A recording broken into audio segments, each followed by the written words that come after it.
La medicina del viajero es una especialidad dedicada a los aspectos relacionados con la prevención de enfermedades y situaciones potencialmente peligrosas a las que están expuestas las personas cuando realizan un viaje. La medicina del viajero forma parte del contexto de la salud pública internacional. Esta especialidad médica también se ocupa del impacto que provocan en los distintos ecosistemas, la introducción de patógenos a través de los viajeros, que constituyen el origen de enfermedades emergentes y reemergentes en distintas áreas geográficas. Además, se ocupa del diagnóstico y tratamiento de patologías adquiridas en viajes y manifestadas durante o al regreso de los mismos. Las personas se exponen a múltiples riesgos cuando viajan, ya que cambian su medio ambiente habitual. Pueden encontrarse súbitamente en áreas con altitud, clima, flora, fauna, microorganismos, costumbres y culturas muy distintas a las de su entorno cotidiano. Esto suele involucrar situaciones de estrés y fatiga que pueden conducir a la aparición de enfermedades o incapacidades, ya que no se logran los objetivos primarios del viaje.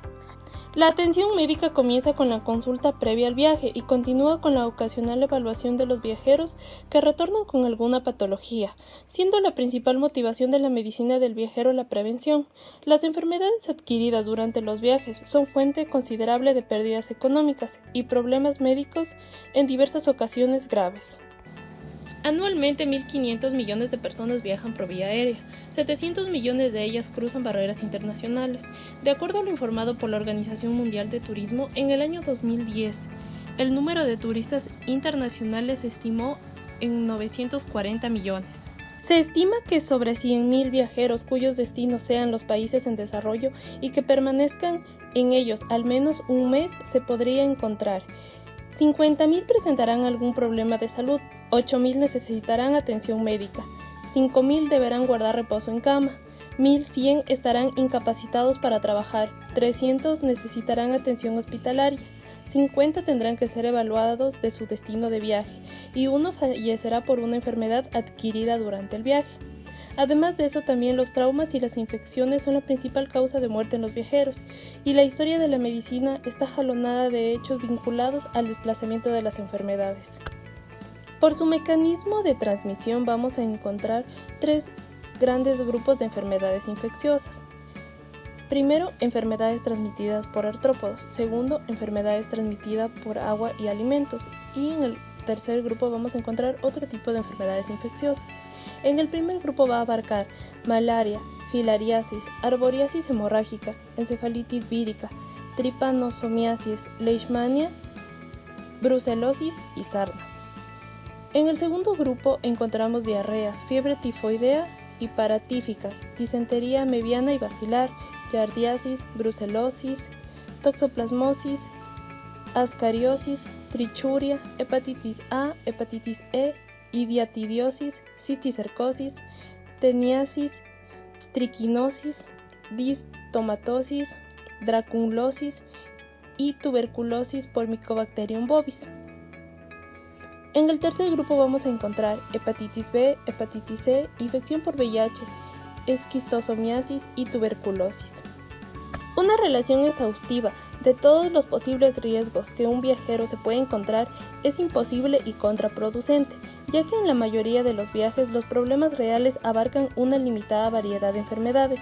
Las zonas geográficas, el tipo de viaje y el momento de realizarlos no dirían en la práctica qué riesgos hay que tomar en cuenta. Pero existen una serie de factores de riesgos que conviene recordar y se han dividido en dos grupos. A. Indicadores de riesgo en desplazamientos internacionales y B. Indicadores de riesgo para viajeros internacionales. En el grupo A vamos a tener viajes de duración superior a 30 días, actividades de asistencia sanitaria, catástrofe, veterinaria y zonas de epidemia, residencia en zonas rurales o aisladas, viajes en zonas sociales inestables y presencia de paludismo holoendémico. En el grupo B encontramos viajeros menores de 15 años y mayores de 65 años, presencia de enfermedades de base, inmunosupresión o imposibilidad de vacunación, y también aquí incluimos los niños menores de 5 años y mujeres embarazadas que constituyen grupos de alto riesgo. Entre los momentos importantes encontramos antes del viaje, durante el viaje y posterior al viaje. Antes del viaje es fundamental evaluar los riesgos que implican el viaje e implementar las medidas preventivas recomendadas a través de las vacunas y las medidas de prevención de ciertas enfermedades tales como la malaria, el dengue y diarrea del viajero, entre otras. Durante el viaje se tienen que implementar las medidas de prevención recomendadas previo al viaje, en relación con la prevención de picaduras de insectos, diarrea del viajero, entre otras. Posterior al viaje, en caso de presentar algún síntoma o de haber estado expuesto en situaciones de riesgo durante los últimos 3 meses, se recomienda consultar al médico para el diagnóstico precoz de infecciones, algunas de las cuales pueden generar escasos síntomas y traer consecuencias graves. Recomendaciones respecto al agua y los alimentos. El agua y los alimentos pueden estar contaminados por microorganismos o por toxinas biológicas y constituyen siempre el elemento que exige más cuidado en los viajes. Muchas enfermedades infecciosas se transmiten por el agua contaminada, como el cólera, la hepatitis A, la hepatitis E y la esquistosomiasis, entre otras, o por los alimentos, hepatitis, fiebre tifoidea, cólera, infección por Escherichia coli. El problema de salud más frecuente en los viajeros es la diarrea del viajero. La contaminación del agua y de los alimentos por microorganismos o sus toxinas es la causa más frecuente, y entre ellos destacan la Escherichia coli, el Vibrio cólera, Salmonella y el virus de la hepatitis A. Otras posibles causas de cuadros de diarrea son las toxinas de pescado y moluscos no controlados o la contaminación por agentes químicos, generalmente debido a los utensilios donde se conservan el agua o los alimentos. La diarrea del viajero es el problema de salud más frecuente en los viajes internacionales, que llega a afectar al 80% de los viajeros que se dirigen a países de alto riesgo, como África, Asia y Centro y Suramérica, en los que las condiciones sanitarias de potabilización del agua y de preparación y conservación de los alimentos no es suficiente. En muchos casos se limita a cuadros leves de 2 a 3 días de duración, pero que dificultan el viaje. Otros se acompañan de fiebre, náuseas, vómito y pueden llegar a la deshidratación. El microorganismo más relacionado es Escherichia coli, seguido de Shigella, Campylobacter jejuni, Giardia lambia, Entamoebis tolytica y virus como el rotavirus. La recomendación previa será la de seleccionar cuidadosamente los alimentos y bebidas que se vayan a ingerir. En ocasiones es difícil guardar estrictamente la misma, por lo que en caso de diarrea se recomendará una adecuada dieta astringente y reposición hidrosalina mediante suero oral isotónico, té con limón o la solución casera recomendada por la OMS, que incluye 1 litro de agua, 5 cucharadas de azúcar, 3/4 de cucharada de sal, media cucharada de bicarbonato y el zumo de 1/4 de limón. Si el número de deposiciones condiciona negativamente las actividades del viajero, puede indicarse loperamida, excepto si existe contraindicaciones: fiebre alta, presencia de productos patológicos en heces o más de 5 deposiciones diarias. Existe discusión sobre la utilización de antibióticos. La profilaxis antibiótica de la diarrea del viajero solo se recomienda si existe peligro para la salud, por lo que el médico deberá detectar en la anamnesis la presencia de factores predisponentes o agravantes, como inmunodeficiencia, gastrectomía, tratamiento antiácido, tratamiento con diuréticos o litio, diabetes mellitus, enfermedad inflamatoria intestinal o individuos en las edades extremas de la vida. En estos casos estaría indicada la derivación a unidades especializadas para la valoración de quimioprofilaxis o tratamiento autoadministrado precoz. En cuanto al consumo de líquidos, se recomienda agua potabilizada o bebidas embotelladas. No existe riesgo con bebidas calientes como café o té. Existen varios métodos de potabilizar el agua: hervirla durante 1 minuto, 3 minutos en altura superior a 2000 metros. Potabilización química: requiere unos 20 minutos y no está recomendada en estancias largas. El yodo es activo frente a bacterias, virus y quistes de parásitos. Va de 5 a 10 gotas de tintura de yodo al 2% por litro de agua. El cloro no elimina los quistes de protozoos. Van de 2 a 4 gotas por litro de agua. El filtrado: los filtros cerámicos son eficaces frente a bacterias y quistes de parásitos, pero no frente a virus. Otros métodos incluyen sales de plata, carbón activado, SODIS, que es basado en la exposición solar.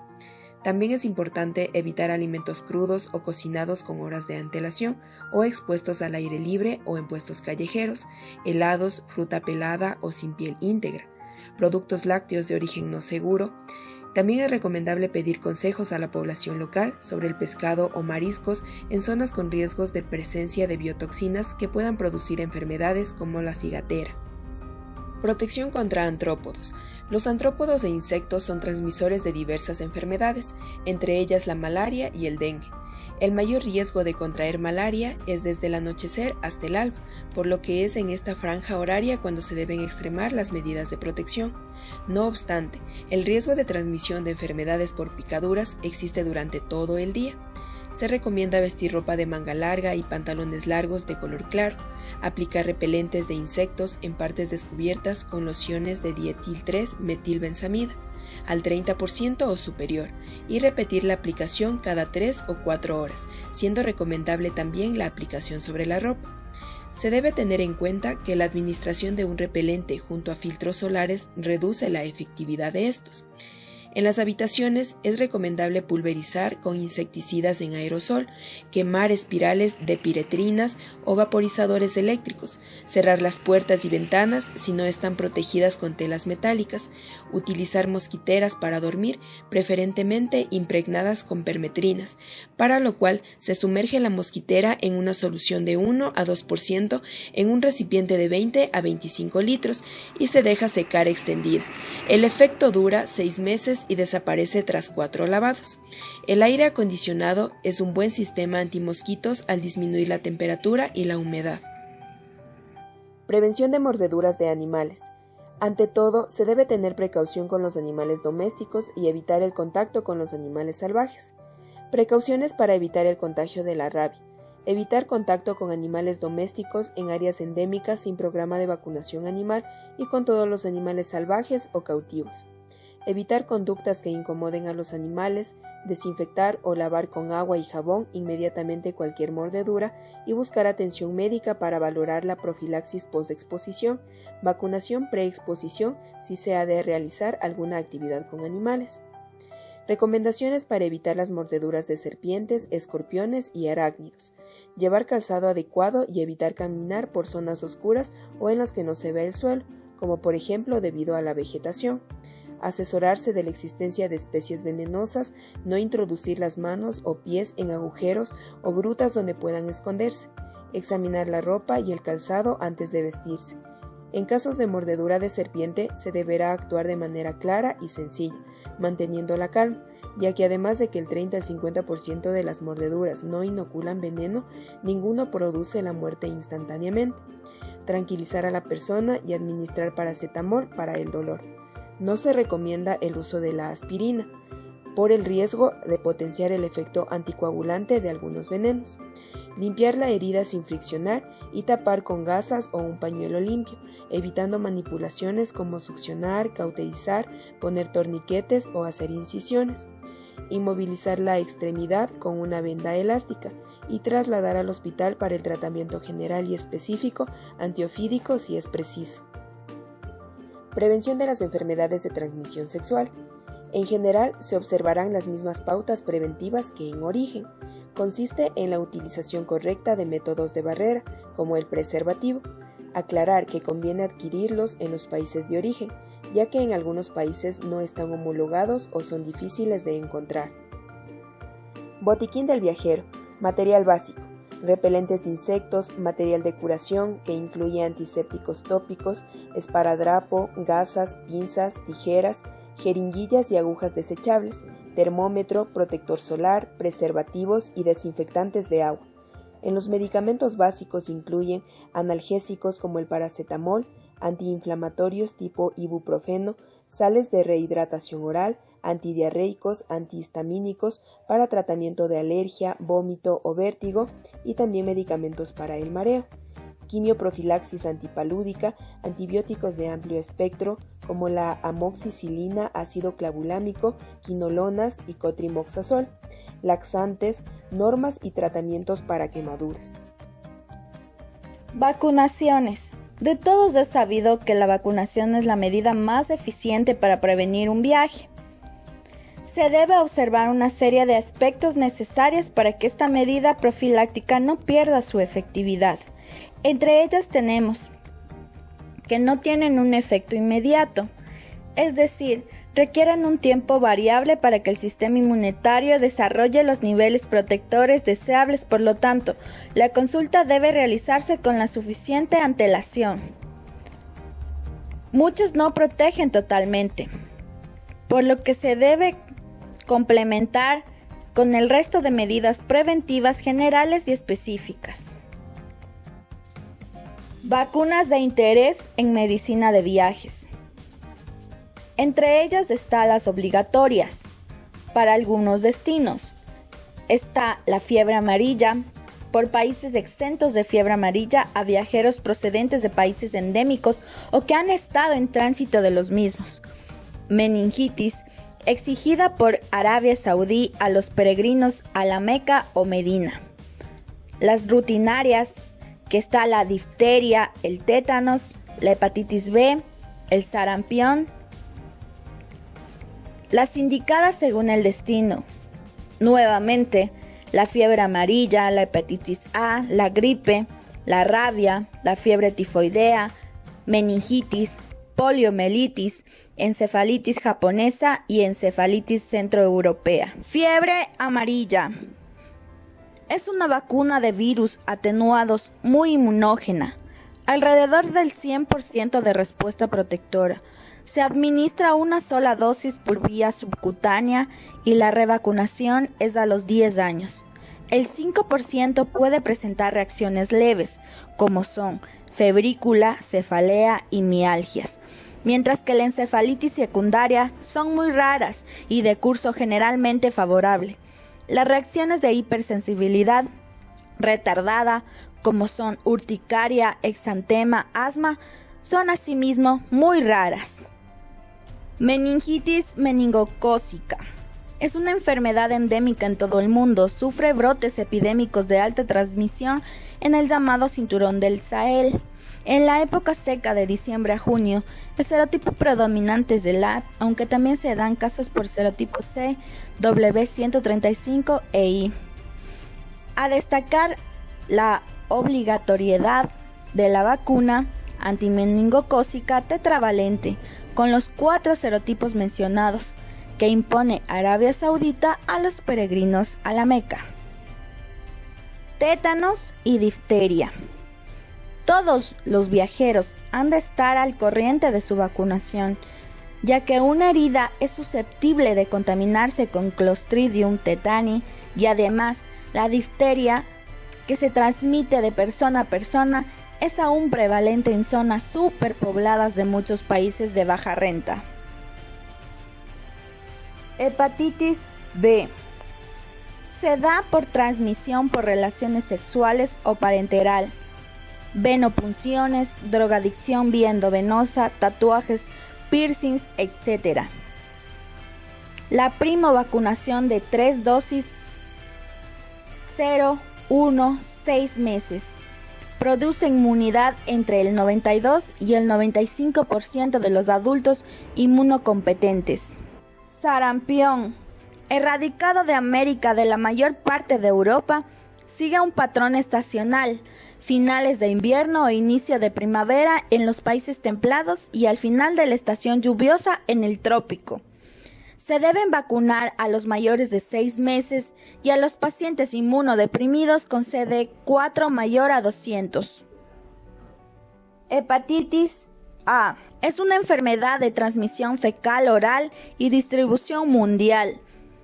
De mayor prevalencia en países de baja renta, se debe vacunar a los menores de 35 años al menos 15 días antes de iniciar el viaje de hepatitis A y hepatitis B. Gripe o influenza. Es de distribución mundial de noviembre a marzo en el hemisferio norte, de abril a septiembre en el hemisferio sur y durante todo el año en el trópico. Se recomienda sobre todo en viajes colectivos y son especialmente vulnerables los niños y las personas con enfermedades crónicas.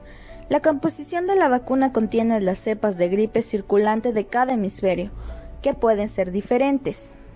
Rabia. Es una enfermedad vírica de distribución mundial, excepto Gran Bretaña y Japón, transmitida por la saliva de perros, gatos y de múltiples animales salvajes, que cursa con encefalitis mortal. La vacunación consta de 3 dosis de vacuna de virus vivos atenuados, 0, 7 y 21 días. Es muy inmunógena, 100% de la inmunidad durante 18 a 24 meses.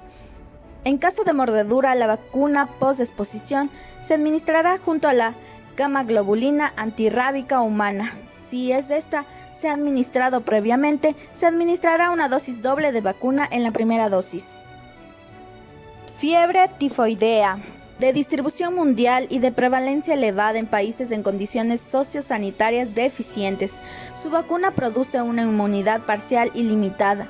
Existe una vacuna oral atenuada indicada en mayores de 6 años que consta de 3 dosis, 0, 2 y 4 días, con 3 años de vigencia y que es inactiva con la toma simultánea de antibióticos o antimaláricos, y otra intramuscular de polisacárido capsular que se administra con dosis única a partir de los 2 años de edad y cuyo efecto dura 2 años. Encefalitis japonesa. Indicada a viajeros que vayan a residir periodos prolongados en el sudeste asiático, Corea o China. Es una vacuna de virus muerto cuya pauta son 3 dosis, 0, 7 y 14 días, y recuerdo a los 4 años. En niños menores de 3 años se puede administrar la mitad de dosis. Su eficacia oscila entre el 80 y el 90%. Encefalitis centroeuropea o primavera-verano. Indicada a aquellos que vayan a practicar trekking o viajen a zonas forestales de Austria o sur de Alemania, o bien que viajen a Siberia. Pautas rápidas de vacunación.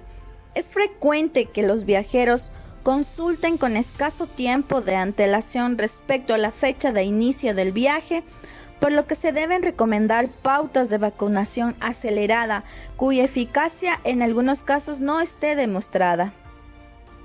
Como podemos ver en esta tabla, las pautas rápidas de vacunación para hepatitis B rápida es 4 dosis, 0, 1, 2 meses, la cuarta dosis a los 12 meses.